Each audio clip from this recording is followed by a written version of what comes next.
Votre invité aujourd'hui dans la grande interview en direct sur Boursorama, c'est Olivier Dussopt. Bonjour. Bonjour. Merci d'être là avec nous, secrétaire d'État à la fonction publique.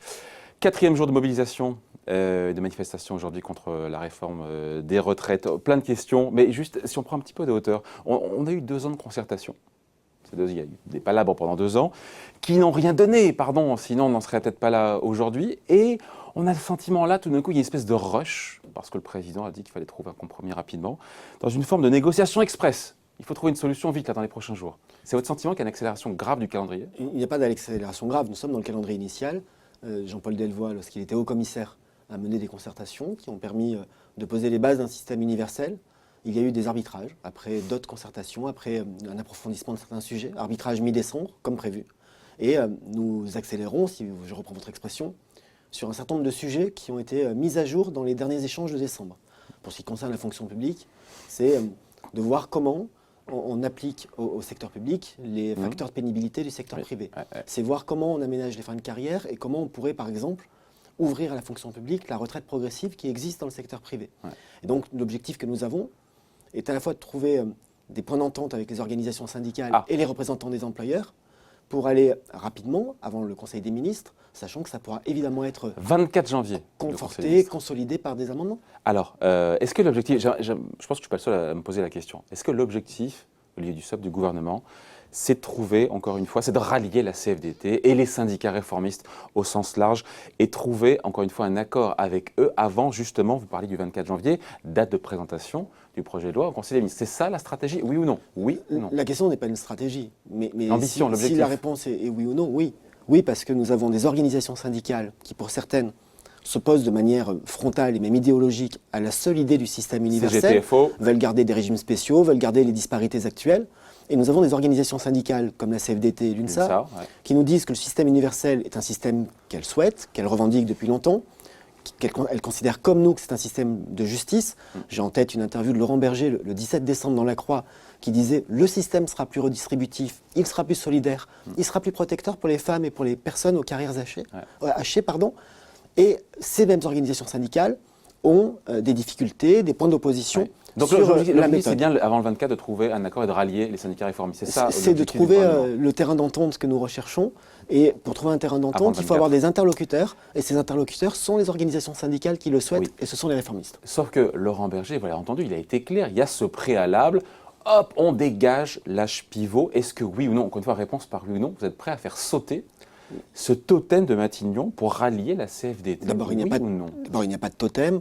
Le totem, s'il y a un totem dans la réforme, il est double d'ailleurs, c'est le caractère universel, nous le tenons. Et le deuxième totem, c'est l'équilibre financier et économique, parce que c'est une question de responsabilité. Donc, dès le 13 décembre, le Premier ministre, devant le CESE, a indiqué qu'il faisait une proposition.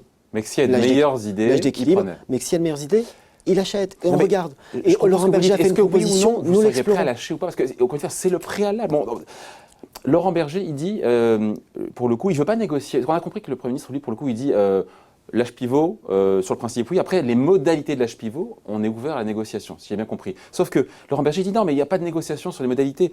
Hop, on excite, encore une fois, l'âge pivot, c'est niette. C'est ça que dit Laurent Berger, on le voit derrière vous. Demain. Donc, il y en a un des deux, pardon de dire des choses, qui va devoir manger son chapeau. Je ne crois pas. Et je pense qu'un bon accord, c'est un pas l'un vers l'autre. On est loin d'un accord, nous a dit hier soir Laurent Berger. Et demain, une réunion se tiendra à Matignon sur la question de la conférence de financement. Il faut savoir ce que l'on met derrière, qui y participe, quel est son mandat, quel est son calendrier. Est-ce que les modalités que pour arrêter une telle conférence de financement garantissent l'équilibre du système? On va parler de cette conférence, c'est hyper intéressant parce qu'il a bougé pour le coup derrière Laurent Berger en proposant cette conférence. C'est à dire d'une certaine façon qu'à moyen terme... C'est une proposition et c'est une bonne idée que nous regardons. Il y a une question de financement à moyen terme sur les retraites. Mais encore une fois, vous n'êtes pas prêt encore à renoncer à l'âge pivot? Nous ne sommes pas prêts à renoncer à l'équilibre. Je le répète, mais à nous ne sommes pas prêts à renoncer à l'équilibre. À l'âge pivot. Mais vous focalisez sur l'âge pivot, pardonnez-moi. C'est Laurent Berger qui se focalise, c'est pas moi. C'est Laurent Berger. Attendons demain, attendons de voir quel est le contenu de la conférence de financement. Moi, je considère que Laurent Berger et les organisations syndicales réformistes font preuve de responsabilité et disent, depuis toujours et un peu plus fort ces derniers temps, qu'ils sont eux aussi attachés à l'équilibre du système. À moyen terme, à moyen et long terme, qu'ils souhaitent que le financement du système soit garanti. Regardons ce qu'il y a derrière. Le Premier ministre a qualifié la proposition, l'idée de Laurent Berger, de bonne idée. Il a dit qu'il fallait la creuser, la regarder, voir si on pouvait se mettre d'accord C'est sur l'objet un justement de process. demain. Avant de C'est parler le travail de demain. encore une fois, ce qui se passera demain à Matignon, l'idée c'est quand même de se dire que si vous renoncez, j'insiste, pardon, à l'âge pivot, vous faites passer l'essentiel de la réforme derrière. Et là, on se dit, pourquoi ne pas l'enterrer, puisque vous faites passer, encore une fois, tout le reste qui pourrait passer, et les Français. Ça serait réformé contre les Français qui vous disent depuis toujours, aux 2/3, on ne veut pas de cet âge pivot. On peut réformer contre les Français. On ne peut pas réformer contre les Français, il faut réformer avec les Français. C'est ce que nous faisons et c'est ce Ils ne que bougent nous pas là-dessus, les employons. Français, sur l'âge pivot. Ce que je sais aussi, c'est que dans l'intégralité des études d'opinion, pas depuis 15 jours, mais depuis des mois et des mois, les Français considèrent que le système actuel de retraite est injuste. Ils considèrent qu'il est inefficace à résoudre et à résorber les inégalités. L'exemple le plus criant étant la question des inégalités femmes-hommes, puisqu'on a des inégalités de revenus de presque 20%, ce qui est inacceptable, et des inégalités de retraite de 40%. C'est-à-dire que le système double et multiplie par 2 l'inégalité. C'est pour ça que Et ils disent aussi, Philippe Martinez dit de la CGT, il faut s'attaquer en ce cas directement aux différences de salaire, aux écarts de salaire. Philippe Martinez défend depuis 15 jours un système qu'il considère comme le meilleur du monde après l'avoir combattu pendant toute sa vie. Bon, c'est le bonheur de ce type de période.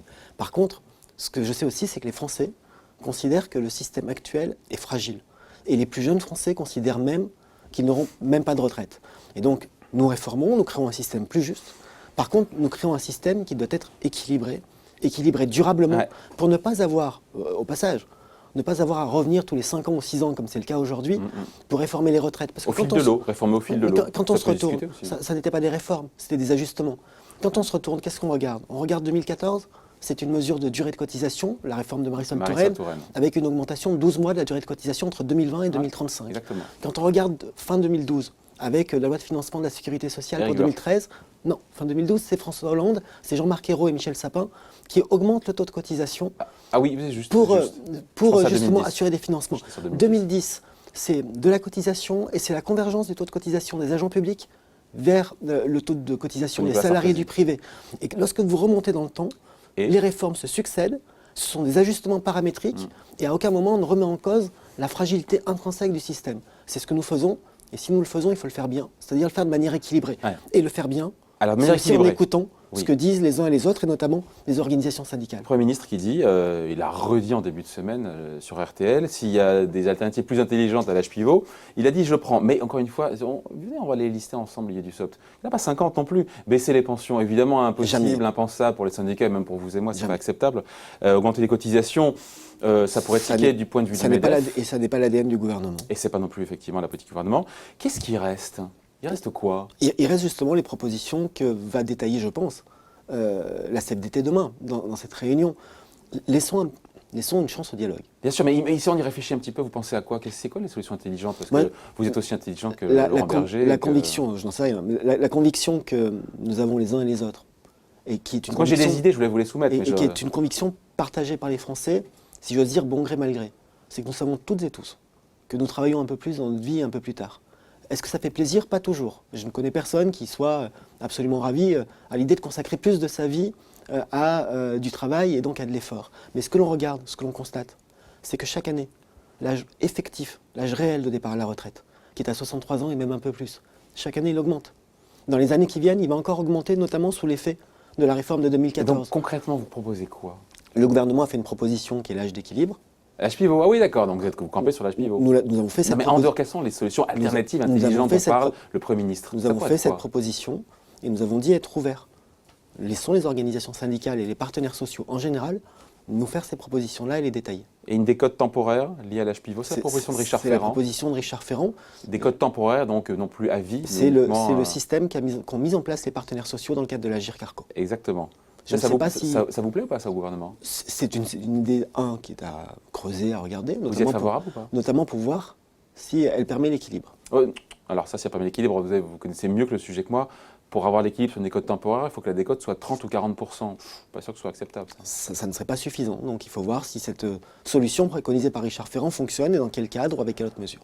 Ouais. Bon, certains disent qu'il pourrait, je ne sais plus qui a fait cette proposition, augmenter la cotisation de 2,8% au-delà de 10 000 euros de revenus par mois. Ça, dans le cocktail, j'ai réfléchi au cocktail de mesures. Ça, c'est le rapport de Jean-Paul Delevoye qui préconise, et d'ailleurs, ce qui est assez drôle aussi dans la période, c'est qu'il reprend en cela des idées exprimées par Thomas Piketty il y a quelques années. Dans le rapport de Jean-Paul Delevoye, il est dit que les assurés sociaux, les assurés du système universel de retraite, cotiseraient au taux classique jusqu'à l'équivalent de 3 plafonds de sécurité sociale. Ouais. 3 plafonds de sécurité sociale, ça représente un revenu annuel de 124 000 euros, donc un peu plus de 10 000 euros par mois. Et au-delà, ce que propose le rapport de Jean-Paul Delvoye, Cotisation de solidarité. c'est qu'il y ait une cotisation de 2,8% qui ne créerait pas de droit pour le cotisant, mais qui permettrait de financer les outils de solidarité. Oui, oui. Et c'est en Ça cela... rapporte combien d'ailleurs, ça rapporte combien? J'ai aucune idée. Peur de dire une bêtise. Ah. Donc Je ne sais pas pour le coup. Et moi non plus. Donc je vais m'abstenir parce que j'ai peur de vous dire une bêtise. Par contre, cette cotisation-là permettrait de financer des outils de solidarité. Et c'est en cela d'ailleurs que les uns et les autres, nous considérons que le système est plus redistributif. Et on pourrait aller au-delà des 2,8%? Je ne sais pas si on peut aller au-delà. C'est déjà plus que ce qui se pratique aujourd'hui. Il y a déjà un effort qui est demandé. Je pense que quand on met en place un système universel, il faut veiller, même pour des personnes qui ont des niveaux de revenus importants. On parle de 300 à 350 000 personnes qui ont ce niveau de revenu supérieur à 3 plafonds de sécurité sociale. Il faut faire attention à ne pas mettre en place des mesures qui soient confiscatoires sans créer de droit. Ouais. Après, je réfléchis encore une fois aux solutions alternatives parce que Il faut que vous veniez participer à la réunion. Non, mais on entend dans le débat récupérer des milliards de la CRDS créée par Juppé dans les années 90, qui arrive à extinction vers 2023-2024, qui génère plus de 20 milliards d'euros par an. On pourrait en prendre un petit morceau, on pourrait prendre un peu dans le fonds de réserve des retraites. Favorable ou pas? Ça nécessiterait des modifications législatives assez conséquentes. Je ne parle pas du fonds de réserve, je parle de la CRDS. Ouais. La CRDS, comme son acronyme l'indique, c'est une contribution pour le remboursement de la dette sociale. Ouais. Et elle est affectée à la CADES, qui est la caisse d'amortissement de la dette sociale. Qui arrive à extinction dans les années d'ici 5 ans. Non, même pas 3 ans. D'ici 5 ans, et nous espérons aller un peu plus vite, puisque nous appuierons un peu plus vite la dette sociale. Tout ça est régi non pas par de simples décisions du gouvernement, mais par des lois organiques. Qui doivent faire l'objet d'un examen au Parlement et avec les caractéristiques des lois organiques, à savoir, c'est-à-dire la nécessité d'avancer, d'avoir des lectures beaucoup plus convergentes avec le Sénat et donc de faire l'objet d'un plus large consensus. C'est pas insurmontable. Ça n'est pas insurmontable. Donc favorable ou pas à ça? Favorable ou pas à la mobilisation de la CRDS, si vous me demandez mon avis, je préférerais qu'on puisse la supprimer et baisser les prélèvements obligatoires. Donc vous n'êtes pas favorable? J'appelle juste l'attention des uns et des autres sur un autre aspect. C'est que cette semaine ou dans cette période, certains imaginent l'utilisation de la CRDS. Les mêmes, il y a quelques semaines ou quelques mois, nous disaient que la CRDS pourrait aussi être utilisée pour financer la dépendance. Et elle ne pourra pas servir à tout. Quand il existe une recette dont l'usage ou l'utilisation arrive à son terme, et si la recette devait perdurer, tout le monde veut l'utiliser, ça ne peut pas être utilisé 3 fois. Bon, n'empêche qu'à Olivier Dussopt, là, on essaie de lister un peu les alternatives intelligentes dont nous parle le Premier ministre, on ne les trouve pas. Il y a aussi peut-être le pari du dialogue social, le pari de la responsabilité des partenaires sociaux. Et j'imagine que c'est... Vous demandez que Laurent Berger plie, quoi, en gros. Non, j'imagine que c'est ce qui se cache ou ce qui est contenu par sa proposition de conférence des financements. Ouais. Il y a peut-être un motif d'espoir ou de confiance à avoir, notamment lorsqu'on a en tête ce que les partenaires sociaux, les mêmes, ont fait, notamment pour Agir Carco, la retraite complémentaire, qui est une retraite par répartition et par points, ce qui est une particularité. Et les partenaires sociaux ont pris des mesures d'équilibre avec des décotes provisoires, avec des ralentissements du rythme d'évolution du point. Et donc il y a une forme de duplicité de la part de Laurent Berger qui, d'un côté, le fait pour les retraites complémentaires et qui ne l'accepte pas pour la retraite de base? Non, je ne dis pas cela, parce que d'abord, ça serait faire insulte à un partenaire social de qualité. Et je pense que, par ailleurs, d'incohérence. Celles et ceux qui écoutent attentivement Laurent Berger ne peuvent jamais lui faire procès en incohérence. On peut avoir des accords ou des désaccords avec lui. Pourquoi est-ce qu'il a accepté dans le cadre des complémentaires et pas pour les retraites de base? Peut-être parce que ça ne portait que sur les complémentaires, peut-être parce que ça n'était une décote que provisoire. Cela relève aussi du dialogue social au sein de la gouvernance de l'Agir Carco. Sur la décote provisoire, je crois qu'il n'est pas fan non plus. Hein. Je crois qu'il s'est exprimé aussi dessus. Je pense, vous savez, ce sont des mesures qui ont un caractère finalement assez paramétrique. Quand on est sur des questions de décote, quand on est sur des questions de modulation. Je ne connais personne qui en soit fan. En tout cas, la ligne rouge du gouvernement, et là, encore une fois, réponse par l'équilibre du système. L'équilibre du système en 2027, c'est important. C'est important de commencer d'un bon pied. En 2027. C'est ce que le Premier ministre a dit le 13 décembre. Et ça, c'est la ligne rouge du gouvernement, ça. Oui, parce que nous considérons que si nous entrons dans un nouveau système universel de retraite, il ne faut pas rentrer avec un boulet au pied qui soit... On est d'accord là-dessus. La ligne rouge, ça ne bougera pas, ça. L'équilibre en 2027, ça ne bougera pas. C'est un préalable que nous mettons à cette discussion et nous souhaitons... Ouvert à la discussion, donc. Évidemment. Donc ça peut être 2030, 2035, 2037 Moi, je pense que plus nous allons vite et mieux c'est. Et qu'il ne faut pas commencer un nouveau système avec une dette accrochée au pied comme un boulet. Vous allez me dire c'est un truc de journaliste politique, mais certains disent qu'il y a un peu des dissensions et de la friture entre Matignon et l'Élysée dans cette affaire-là. Avec d'un côté un Premier ministre, Édouard Philippe, qui veut conserver l'équilibre financier, on vient d'en parler, encore une fois, voilà, 2027 pour ce système des retraites, et un président qui peut-être réalise qu'il faut maintenant sortir et finir finir cette réforme des retraites, la faire passer, qu'elle est impopulaire, que c'est compliqué et qu'il n'a pas envie de plomber la fin de son mandat. Et donc, il n'y a peut-être pas des dissonances. Pour travailler étroitement avec le Premier ministre et voir très régulièrement le Président de la République, il n'y a pas l'épaisseur du papier à cigarette entre les deux. Il n'y a pas l'épaisseur d'un papier à cigarette, pour reprendre cette expression. Je pense Entre que le président et le ministre. nous avons une chance extrêmement importante, c'est que pour la première fois depuis longtemps dans la Ve République, nous avons une répartition des rôles entre le chef de l'État et le chef du gouvernement, qui est une répartition conforme aux institutions, conforme à leur esprit, et qui est à la fois pleinement acceptée, pleinement assumée, et donc efficace entre les deux. Bon, demain, on le disait, Olivier Dussopt, Premier ministre qui reçoit donc, les partenaires sociaux à Matignon pour avoir un peu les modalités de cette nouvelle instance, cette conférence, encore une fois, de financement des retraites. C'est quoi le cadre? Parce que c'est intéressant. Il y a le mandat, il y a le calendrier. C'est le calendrier, moi, qui m'intéresse. Le mandat aussi, évidemment. Mais si les propositions, elles sortent en juillet, fin juillet ou en septembre, une fois que la loi est votée, ça ne sert à rien, quoi. Ça peut être une prise de risque. Non, mais vous avez compris. L'idée, c'est que Laurent Berger si la loi est déjà votée, ça n'a plus d'intérêt. J'ai cru comprendre que Laurent Berger faisait une proposition avec une conférence de financement qui pourrait terminer ses travaux au mois de septembre ou au mois d'octobre. Peut-être qu'il serait utile qu'elle termine ses travaux de manière plus concomitante à l'examen du texte par le Parlement. Cela fait partie des discussions de demain.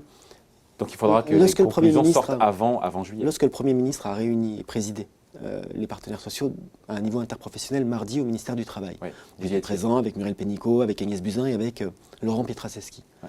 Et vous-même? Oui, j'étais présent avec pour la question de la fonction publique. Oui. Et il a dit très clairement qu'il souhaitait que l'idée de la conférence de financement proposée par Laurent Berger mature un peu, pour reprendre son expression.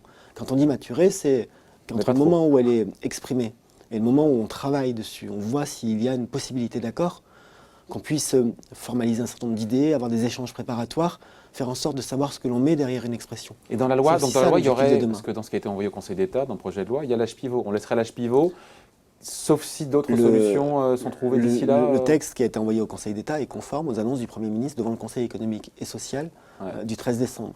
Nous l'avons dit et répété depuis le début de cette semaine. Le Conseil d'État est saisi pour avis, c'est la procédure la plus classique qui soit. Oui. Si le texte devait évoluer d'ici au Conseil des ministres, nous avons la possibilité de saisir le Conseil d'État par une lettre rectificative. Et si le texte devait évoluer après, ça passerait par des amendements du Parlement ou du gouvernement. Et nous pourrions, en cas de besoin, et le cas échéant, saisir aussi ou solliciter aussi l'avis de telle ou telle instance sur les amendements en question. Bon, dernière question, il nous reste quelques instants, Olivier Dussopt. Le gouvernement quand même a fait beaucoup de pas en avant, des concessions peut-être. Des ouvertures. Des concessions, des aménagements, des ouvertures sur les régimes spéciaux pour faire passer donc son système universel à point, des revalorisations chez les fonctionnaires, beaucoup encore une fois voilà pour les policiers. On a vu beaucoup de choses qui ont été faites. L'histoire de la retraite au minimum à 1 000 €. Et là on se dit, mais la facture de tous ces ouvertures, la facture, on a une idée, encore une fois, va guider ou pas du tout sur combien ça va coûter tout ça? Certains disent, ouais, elle n'a pas déjà commencé, qu'on parle d'équilibre, mais en fait, ils sont tellement lâchés au gouvernement que ça coûte déjà des milliards. Les ouvertures qui ont été faites, vous évoquiez par exemple les policiers, qui relèvent d'une catégorie active aujourd'hui, c'est le terme consacré, et qui exercent un métier exposé à une vraie dangerosité. Nous disons, ils vont continuer à bénéficier d'un départ anticipé de 5 ans ou 10 ans selon les catégories actives exposées à la dangerosité, à la retraite. Nous disons aussi que pour ceux qui sortiront de catégorie active et plus largement pour tous les agents publics, nous leur permettrons de disposer du compte de prévention et donc d'être éligibles au dispositif de prise en compte de la pénibilité. Sur les départs anticipés, ce sont des dispositifs qui existent, il n'y a pas de coûts nouveaux, ce sont des dispositifs qui existent. Là où il peut y avoir des coûts en termes de mise en œuvre de la réforme, c'est lorsqu'on fait des revalorisations de rémunération à l'échelle d'une carrière. 10 milliards d'euros sur quelques années. Sur plusieurs années. Ouais. Nous avons estimé avec les services du ministère de l'Action et des Comptes Publics que sur la base du rapport de Jean-Paul Delevoye, dont les hypothèses par essence ont un peu bougé, et donc nous sommes aussi dans une phase de recalcul, si vous me permettez ce barbarisme. Nous avions estimé que pour revaloriser la rémunération des enseignants, il faudrait mobiliser 400 à 500 millions d'euros par an pendant la durée de la transition. Ça n'est pas 10 milliards d'un coup, c'est quelques milliards à la fin de la période, mais et ça représente un coût évidemment, sachant que les enseignants sont moins bien rémunérés que la moyenne des pays de l'OCDE, sachant qu'ils ont très peu, voire pas de primes, et que nous voulons veiller à ce que leur niveau de pension soit garanti. Et donc c'est aussi cet investissement. Dernière question, parce que j'y pense. Quelle est votre solution intelligente, j'y reviens encore une fois, qui pourrait plaire au Premier ministre? D'alternative, encore une fois, même si je vous sens que vous militez pour qu'il y ait un cocktail de mesures, mais une qui pourrait plaire à tout le monde, au gouvernement et aux syndicats réformistes. Quand on a la chance d'être membre d'un gouvernement, on ne milite pas pour une solution ou pour une autre. On tient la ligne du gouvernement, on la défend et on travaille notamment lorsqu'on est impliqué sur le dossier, c'est mon cas pour la partie de la fonction publique, Ouais. on travaille en lien direct avec le Premier ministre. La solution intelligente, et vous allez me dire que je me répète, mais la solution intelligente, c'est celle qui garantit l'équilibre du système. En 2027, la ligne rouge du gouvernement, et on retient ça, ça reste nous toujours avons- 2027, vous ne bougerez pas là-dessus. Et nous hein, avons c'est demain écouté, hein. une belle occasion d'avancer, d'examiner les propositions qui sont faites, notamment par la CFDT, mais peut-être que les partenaires sociaux présents demain feront d'autres propositions. C'est à eux de le voir, s'ils le peuvent et s'ils le veulent. C'est là-dessus que nous allons travailler avec ce double objectif, un système universel, donc juste, et un système équilibré, donc responsable. En 2027. En 2027. En 2027. Ça ne bougera pas, a priori. On en reparlera. Merci d'avoir été Merci avec à nous. vous. Olivier Dussopt, donc, secrétaire d'État à la fonction publique, invité de la grande interview en direct sur Boursorama. Merci. Merci.